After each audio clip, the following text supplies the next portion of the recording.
Well, let's stay with more now on matters affecting the ANC. And today was day one of the party's three-day NEC meeting to discuss its election performance.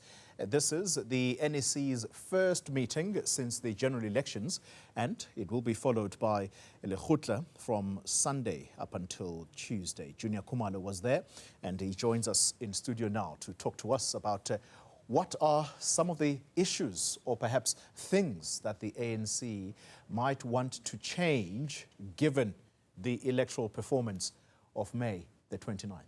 Indeed, Xoli, that was the focus of this meeting. What can we change basically to ensure that we claw back that electoral support that we lost? And part of the contributions that the ANC Secretary General Fikile Mbalula spoke about was trying to address some of the integrity challenges that have not been resolved by the ANC. We know that there are leaders in Limpopo that were accused of being part of the VBS looting, that some of them have still not been reprimanded or any action being taken by the party. There are also issues such as the Phala report. Internally within the ANC, it has not been dealt with. So the ANC said now it is going to convene a special integrity committee to look into all of these outstanding issues and then resolve most of them to show South Africans basically that they are serious about this renewal project that they've been talking about. But also interestingly, the secretary of the ANC spoke about internal jostling for positions. We know that the ANC is going to go into its elective conference in a few years' time. I think 2027, they are going to go into their elective conference. So he spoke about party members having to toe the line and focus on renewing and building this GNU government instead of jostling for position. He used a very interesting phrase. He said, we are going to suppress any of this jostling. We are not going to entertain that talk who's going to replace President Cyril Ramaphosa at this moment. We are going to talk about that at an appropriate time. So those are some of the issues that they've identified. They also spoke about the former President Jacob Zuma. We know that his party was in court with the ANC. They say that the former president has been expelled. So this ANC, the current NEC that is sitting right now, has basically no mandate over that decision that has been taken. If he wants to come back to the party, then he has to appeal the decision. Interesting indeed. Well, we might have to watch and see what happens, given that it is the last term of office for President Cyril Ramaphosa and the jostling that the Secretary General is talking about.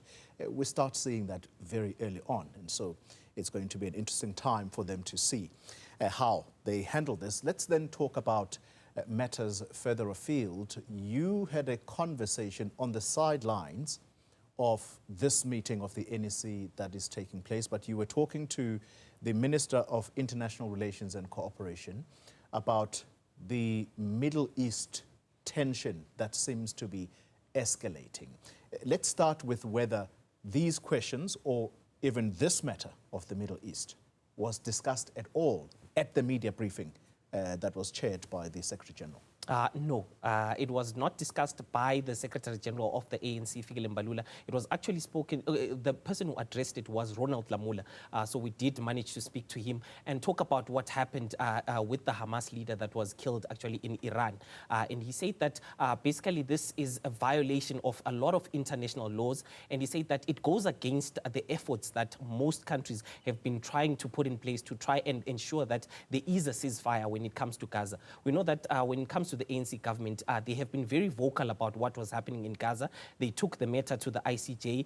They said what was happening there was a genocide. And also there was that ruling by the ICJ on the 19th of July that spoke about the territories of the Palestinian territories, basically Israel occupying those territories being a violation, being unlawful and encouraging Israel not to continue with that violation. But let's just take a listen to what he had to say, particularly about that killing of the Hamas leader.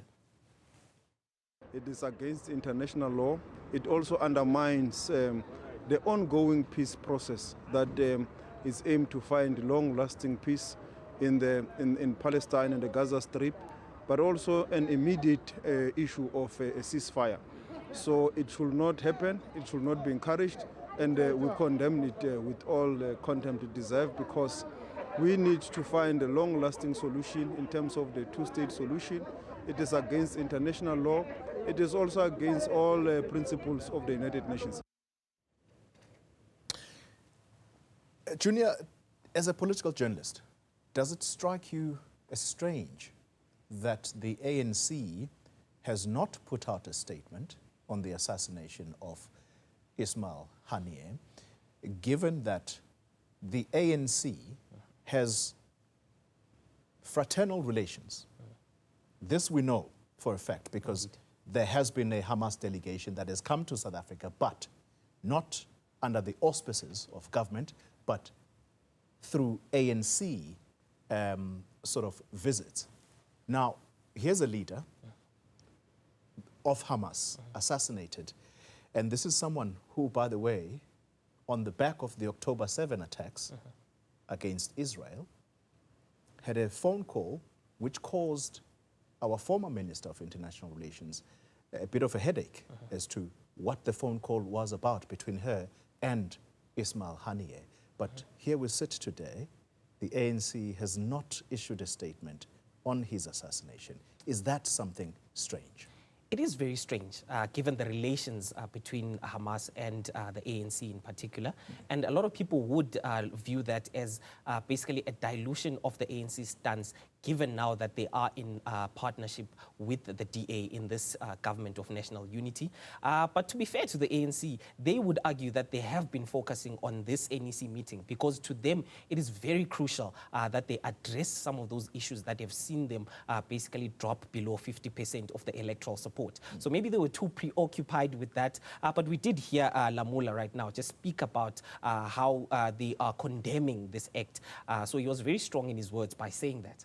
Although it was a prompted conversation by yourself outside of the ANC NEC meeting. But we're not going to make a meal of it because the South African government, we all know, they say all the time that the government of South Africa does not have a relationship with Hamas. Indeed. It has a relationship with the PLO, the Palestinian Liberation Organization. All right, we're going to have to leave it there. Thank you very much, Juniour Khumalo.